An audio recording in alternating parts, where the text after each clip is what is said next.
Tòfol. ¿Cómo se sabe quién es el Dalai Lama? Es que lo vimos hoy algo. Vamos a ver, a la cuestión de cómo se elige el Dalai Lama, no estoy seguro, pero sí que sé que en la Alpujarra granaína había un niño que se llamaba Osel, que fue considerado la sexta reencarnación de un anterior lama, porque reconoció unos objetos que habían pertenecido a este lama y por tanto se le reconoció como legítima reencarnación de este lama. No estoy muy seguro de cómo se elige, pero sé que en este caso fue así. Por cierto que Osel sé que también ha dejado ha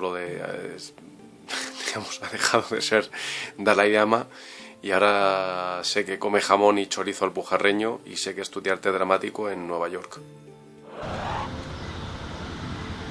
Someone who has a vision, who has a spiritual contact, one can actually say this is Dalai Lama. But one who doesn't know, even if he's standing in front of the Dalai Lama, will not like just another monk. So Dalai Lama is here in the mind. It's not out there. But then Tibetans have a unique relationship with the Dalai Lama. So the Dalai Lama has been born in Tibet for past 400 years. And Dalai Lama has been born and growing up and dying and then again coming back. 400 years. So this Dalai Lama is the 14th life. And the Tibetans and Dalai Lama have a very unique relationship of, being the leader and us as the students of the Dalai Lama. ¿Cuál es el origen de la bandera tibetana? El signo que lleva la bandera significa que en todo lo bueno hay algo malo y en todo lo malo hay algo bueno. También yo creo que eso blanco puede ser la montaña del Tíbet y eso amarillo puede ser a lo mejor el sol. This flag? This flag? It was designed just around, just before the First World War, when most of the countries were not even independent. Many of them were under foreign occupation, like the British, French, German, Spanish. Many of the countries in Asia, Africa, they were under foreign occupation. Even at that time when Tibet was free and independent. The 13th Dalai Lama and his ministers, they came out with the idea of Tibet as a new nation, and they thought we need to have these symbols of a nation. So the Tibetan flag, Tibetan currency, coins and paper notes, postage stamps, and then foreign office, relationship with foreign office and British India and America, number of countries and their relationships were established. So the Tibetan national flag, it's actually based on Tibetan military flag, which always had the snow lion. So in here, right in the center, there is the sun, which represents the essence of the Tibetan nation, and the two snow lines representing two policies of the states, the spiritual and the temporal, and upholding the wish-fulfilling gem in the center. Then it's in the background is the snow mountain, triangular snow mountain, and the sun, glowing, showing its brightness all across. And then the two color, red and the blue, alternately, 12 stripes spread across. They actually represent the first 6 children from where the Tibetan population originated. And around that is the yellow stripe in 3 sides. The yellow stripe is our perception that our religion and culture is liked and appreciated and is spreading around the world, and yet it is left open on one side. And the reason is, it says that although we are proud of our religion and culture, we are willing to learn from other communities and cultures and languages. So this is a sign, is a symbol of Tibetan humility. So this is the Tibetan national flag, which had been in use for a very, very long time. In 1936 National Geographic, you will see that it was there among flags of independent countries. ¿Cuántas horas trabaja un tibetano al día? Bueno, lo que se me ocurre es que depende de su profesión, ¿no? Si es un tibetano que se dedica, no sé, a labrar, que es un labrador o un pastor, imagino que unas 10, 12 horas al día. Si es un trabajador de la administración, pues unas 8 horas y en definitiva depende de su profesión. When we talk about work as such, now we talk about 9-to-5 job, the kind of an industrial thing.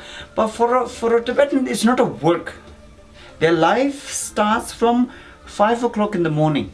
Early morning when you hear the first bird sound, that's when the Tibetans usually get up and start to do their prayer, offering, water offering, and then some people meditate, then start to do their work. Most Tibetans are traditionally nomads and farmers.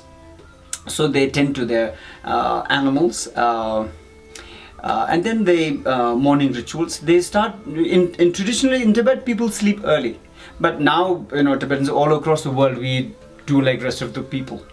In fact, my life is more shaped by my university, so I sleep very late, so I'm not a very good example of a Tibetan. ¿Existe la no monogamia en el Tíbet? Sí, los que no están casados y los viudos y viudas. One man can marry 3 sisters together. Or 3 brothers can have 1 wife. ¿Los monjes nacen con esa cabeza rapadita o se hacen la cera? Los monjes nacen con o sin pelo, como la mayoría de las personas, como todas las personas. Pero una vez se ordenan monjes, creo que se rapan la cabeza porque van a ser hombres nuevos. Primero físicamente y luego espiritualmente. Monks, just general people like you and me, they take the vow to become Buddhist monks, and once they take the vow, then they shave their hair, wear red robes. So they become Buddhist monks. They're not born. But I think what is born with the Tibetans is a long heritage of a Buddhist culture, which says that the real human value, the real beauty, the treasure of human beings is love and kindness, which can be practiced and trained in Buddhism, and therefore Tibetans value this old tradition and heritage of Buddhism. So some of the children are made monks and nuns from childhood. So it seems actually that they are born monks and nuns. Y si alguna costumbre así un poco rara que haya allí. Costumbre rara, no sé si aún se mantiene o no, pero según me contaron o leí en algún sitio, no me acuerdo, en zonas más remotas del altiplano tibetano, unos tibetanos a otros se saludaban sacándose la lengua. Y según parece, era por una influencia de una religión, la religión Bon, que era más tipo espiritualista, que creían más en las almas que de la naturaleza que estaban por allí, y se ve que se sacaban la lengua los unos a otros para ahuyentar a posibles espíritus malignos o fuerzas más negativas, digamos. No sé si aún se mantiene o no, pero se ve, a mí me llegó esto, no sé. Tukcheche.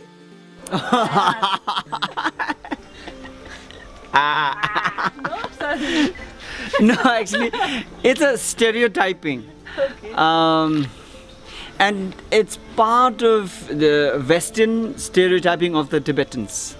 Tibetans always think that Westerners who have yellow hair, like he has, Tibetans think that these are demons and devils, and they come because they are tall and white hair, white complexion and yellow hair. Tibetans think that these are demons and devils. So it's one of the stereotyping on the other side. Tibetans look at Westerners in a certain way, and Westerners think of Tibetans. Some Westerners even say that Tibetans do not die; they live forever in meditation. So things like that. ¿Qué cultivan en el Tíbet? ¿Qué se da por ahí de cultivar? Muchas gracias. Allora, sicuramente cavolfiori, cavoli, carciofi, credo, melanzane, penso che si trovino quelle piccine, quelle non proprio viola-viola, ma più bianchicce. Mango lo si trova sicuramente, la papaya la si trova, le banane pure, però penso che la frutta arrivi da altre parti dell'India e la portino qua. Ladyfinger sempre, e questo è quello che mi viene. Traditionally, Tibetans are nomads. They have yaks. Yaks perhaps is the only animal that's seen only in Tibet and not in any part of the world. Of course, on certain parts of southern Himalayas, in Ladakh and Arunachal, Sikkim, but only in Tibetan, on Tibetan plateau. It's a very unique kind of an animal with a lot of long hair. So that's a very unique Tibetan animal. So most of the Tibetans are actually, almost about 60-70% are nomads. And then there are farmers. As farming mostly central, southern, eastern and northeastern part of Tibet they would have farming. Tibetans grow basically barley and what we call in Tibetan language ne and du. And this we roast in hot sand and it pops flowers. And this we grind and we make tsamba. I have tsamba, I'll show you. Here. This is tsamba. This is tsamba. And tsamba I put in here tsamba. Then I have this is cheese. This is cheese powder. So we put cheese powder, a little bit of cheese powder here, like this. I'll have more tsamba.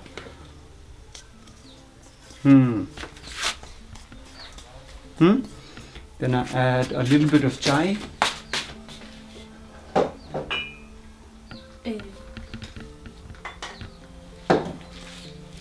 A bit of chai. Then I mix like this. This is traditional Tibetan food, tsamba, and with tea and chura we mix like this, and then we have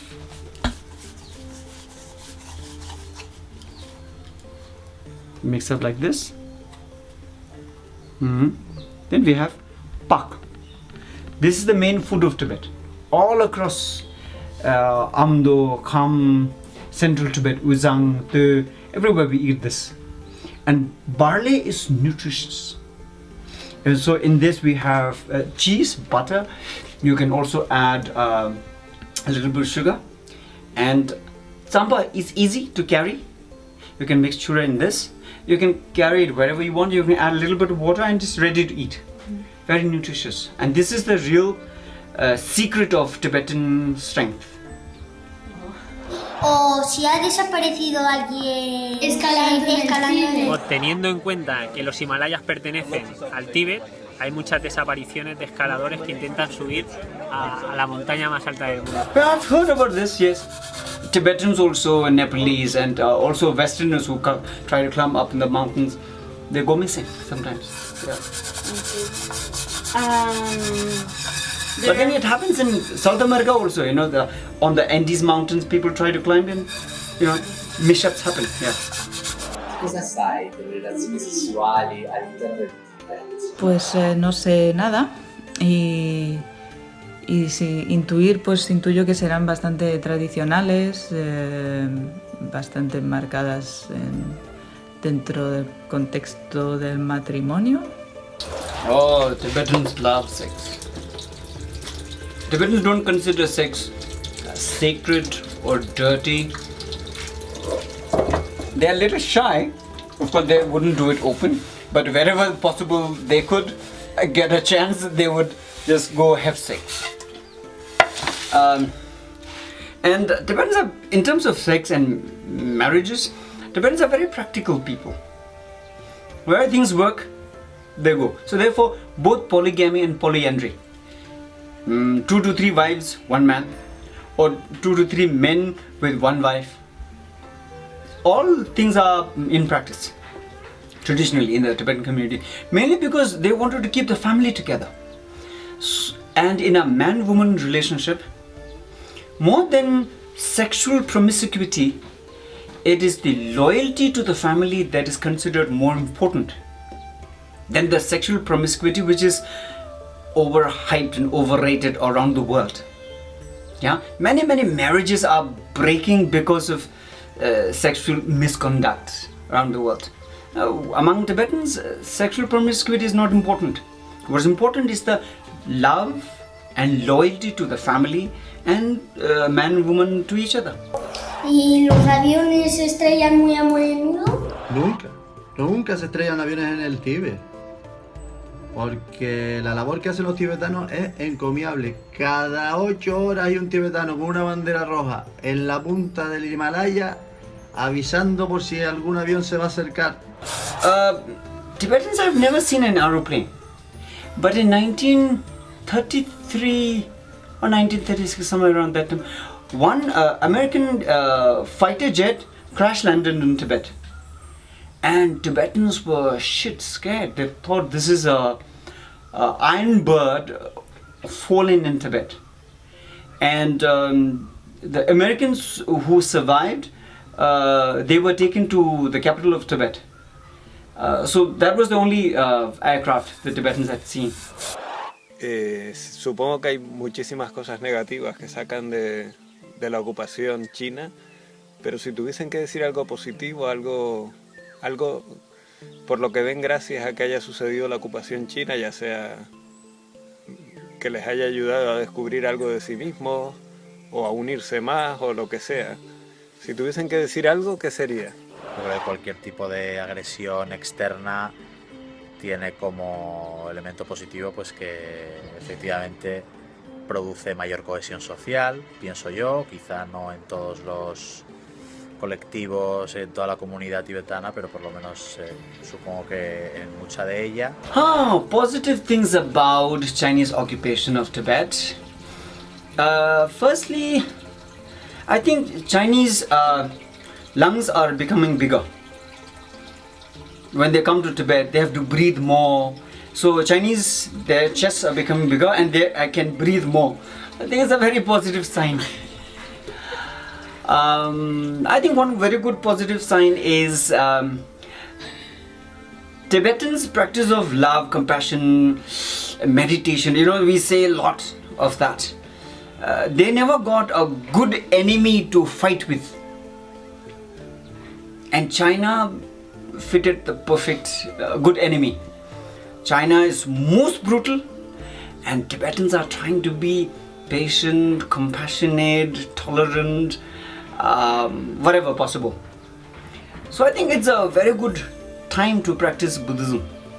And I genuinely believe that Tibetan Buddhism is best practice now because there is a very good enemy. An enemy who cannot be defeated at this moment. So I think it's a very good sign for the Tibetans that we have a fitting enemy to fight with.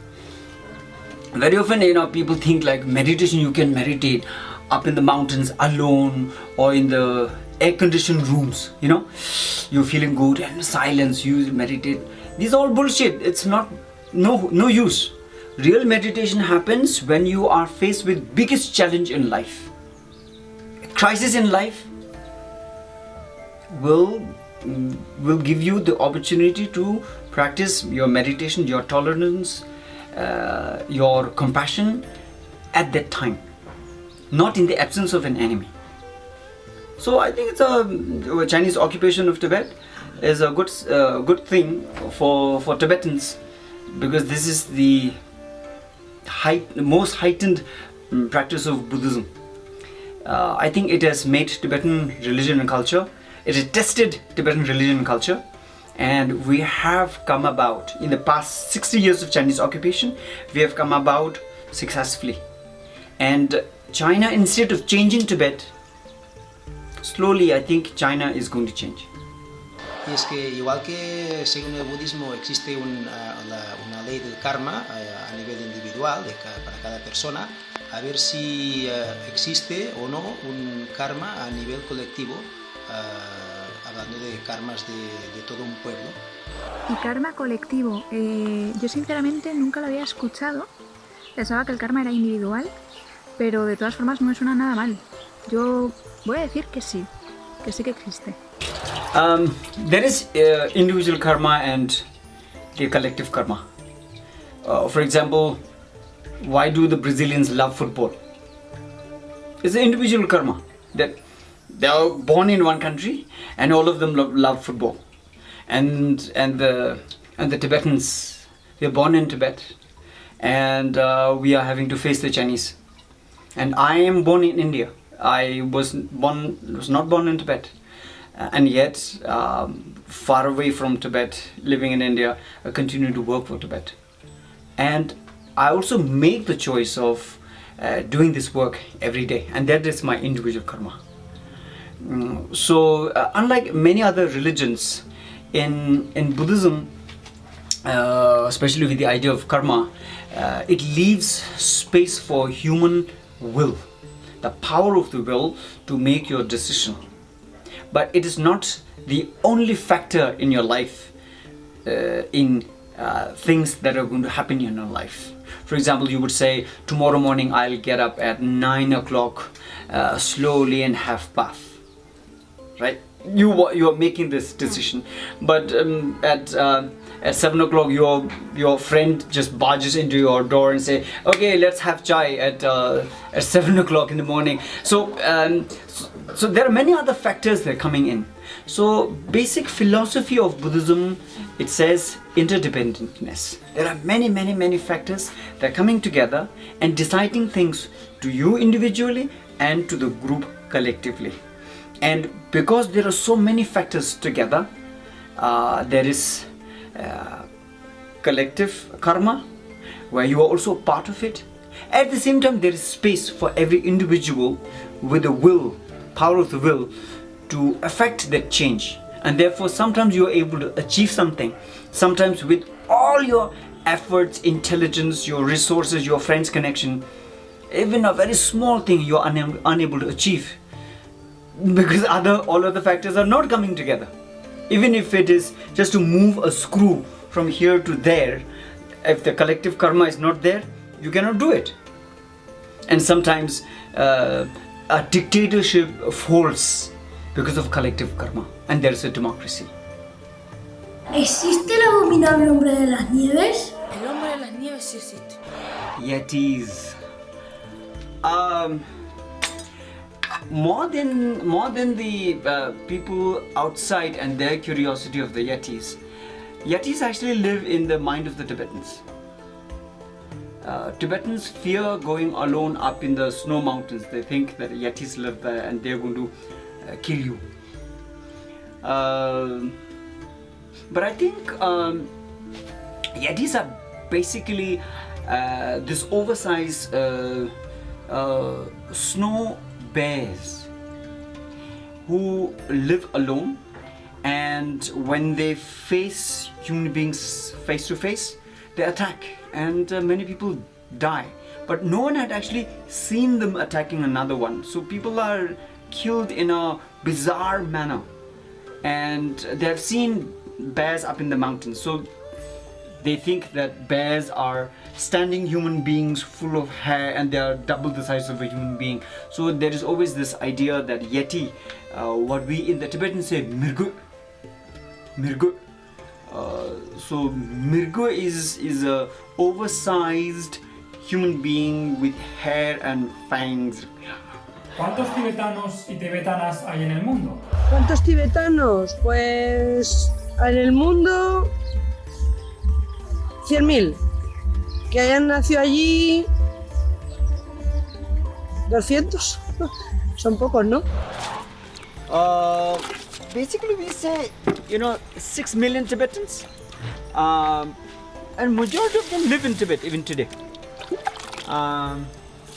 Outside Tibet, we are saying 150,000 Tibetans, and majority of them live in India. Like me, living in India, this is Dharamsala. We are 100,000 Tibetans living in India, about 25,000 in Nepal, 20,000, and around 3,000 to 4,000 in Bhutan, and rest of them live in different parts of the world. Europe, Americas, Australia, Japan, many in Australia, in different parts of the world. It's just scattered. ¿Cuál es la población mayoritaria en el Tíbet? Pues yo diría que la población mayoritaria en Tíbet es la china, y cuando digo la china no me refiero a los tibetanos, por supuesto. Majority of the people living in Tibet are basically Tibetans, but Tibet also have people from Nepal, Bhutan, India, Mongolia, and Chinese. They are there, but majority of them have always been Tibetans. ¿Cada cuánto tiempo se baña un tibetano? Pues yo creo que un tibetano se ducha todos los días y se lava el pelo cada 2 días, día sí, día no. In Tibet, traditionally, Tibetans take bath once in a year. And just before the New Year, 2 days before the New Year, women take bath, and one day on the New Year Eve, one day before, the men take bath. And that is like when you have a proper bath, and on New Year you wear new clothes. That's how traditionally Tibetans have been.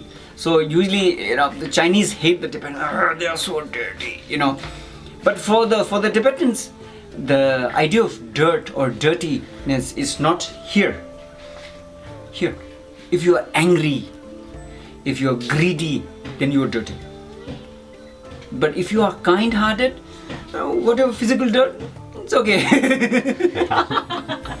So Tibetans wear these sheepskin clothes, and firstly they didn't take bath for an entire year, and now they're wearing sheepskin clothes, and the Chinese cannot bear even the smell of Tibetans. So they think like Tibetans are barbarians, And then Tibetans also eat meat, with the knife, chunks of meat like this, and the Chinese cannot understand these Tibetans so dirty. They eat meat just like that, The Chinese, they call Tibetans Changren, people of no civilization. So I don't know why the Chinese want to come into Tibet and stay there, among the dirty Tibetans. But now things are changing, The nomads are also now seeing the new world. The global warming is happening. Tibetans like us now go around the world. We have become citizens of the global world. So a lot of things are changing, yeah. ¿Cuál es la religión mayoritaria en el Tíbet? La respuesta creo que es la religión budista. Traditionally, Tibetans have been practicing a religion called Phön, which is shamanistic in practice, worshipping nature, mountains, valleys, rivers. And then in 7th century, the Buddhism came to Tibet. And since then, majority of the Tibetans have become Buddhist. So we say about 99% Buddhist. But then there are also Tibetan Muslims, Tibetan Christians. Yeah.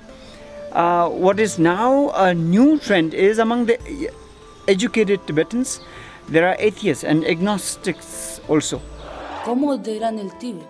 Es como un templo. Pienso que el Tíbet es como un templo. If China is this size, 9.6 million square kilometer of land, Tibet is 1/5 of Tibet, of China. Tibet is 2.5 million square kilometer of land. And China, then there is Inner Mongolia, there is East Turkestan, there is Manchuria and Tibet. So real China is actually 40% of today's landmass. Rest of all are occupied country. Si están tan reprimidos por los chinos, ¿cómo conservan su identidad cultural? Lo más importante, yo creo, para una identidad es que los jóvenes sean partes integrantes del Estado. I think identity, again, around the world very often, is mixed up with the idea of a face, or a cloth, or food, or language. These are emanations of our culture. The real culture lies in the mind. How do you initiate or respond to a situation? How do you approach a problem? Or how do you behave when you are most happy? Or when you are most, disturbed and in despair? How do you respond? These are genuine responses. And a culture is shown when you respond to these genuine situations. So otherwise, you could also wear this dress and say, I'm Tibetan. Or a Tibetan can wear this kind of dress and say, I'm Tibetan. But what is the mind? Tibetan identity basically, I think, has come from two different sides. One is the Tibetan land. As I was saying earlier, 4,000 meters above sea level, high in the Himalayas, thin air, rugged topography, cold, 9 months of winter has created Tibetan as a very unique kind of people of our face. And they've always been fighters. Not just with people, but basically fighting natural, topography and trying to live a meaningful life. And that fighter, that warriors, embraced Buddhism from India. So the Tibetan warriors, embracing Buddhism and practicing this has shaped the real Tibetan identity. And I think it's an amazing amalgamation, coming together of such a culture that has come together. And I think this is the strength of the courage of the warriors and the compassion of Buddhism has made Tibetans a very unique kind of people. That after 60 years of Chinese occupation, Tibetans, instead of dying or falling in despair, we are forever inspiring and compassionate, and we are much more powerful today. And we are able to not only sustain the movement, we are free at heart. Indomitable kind of a spirit. ¿Qué es lo que realmente reclaman los tibetanos y por qué? Los tibetanos reclaman la independencia de China y el reconocimiento de sus rasgos culturales, religiosos propios. ¿Por qué? La verdad que no lo tengo muy claro. Me entiendo que porque China ha trabajado durante muchos años para integrarlos a lo que es la cultura y la organización sociopolítica china. At the moment, His Holiness the Dalai Lama and Tibetan government in exile, they're saying that Tibetans are demanding genuine autonomy. Yeah, saying that as long as China gives us the right to run a self-governance within the territory of Tibet, the Chinese government can have the military and foreign policy and border and everything. This is what His Holiness the Dalai Lama and the Tibetan government is saying. But I think it is not the first priority. This is a policy created because there is an emergency to save the Tibetan land and the Tibetan population, the Tibetan religion, culture, and the people. Deep in the heart, I believe that including His Holiness if there is a chance, we would all want to live in our country with freedom, as a free Tibet. This is everybody's genuine desire. For example, I have always stood for the independence of Tibet, and Tibetans inside Tibet, for example, in the recent 5-6 years, 147 Tibetans have burnt themselves in self-immolation, and all of them have demanded return of His Holiness the Dalai Lama to Tibet and freedom for Tibet. And what more can the Tibetans actually say? So the true voice of Tibetan people is the independence of Tibet, what we call in Tibetan Rangzen.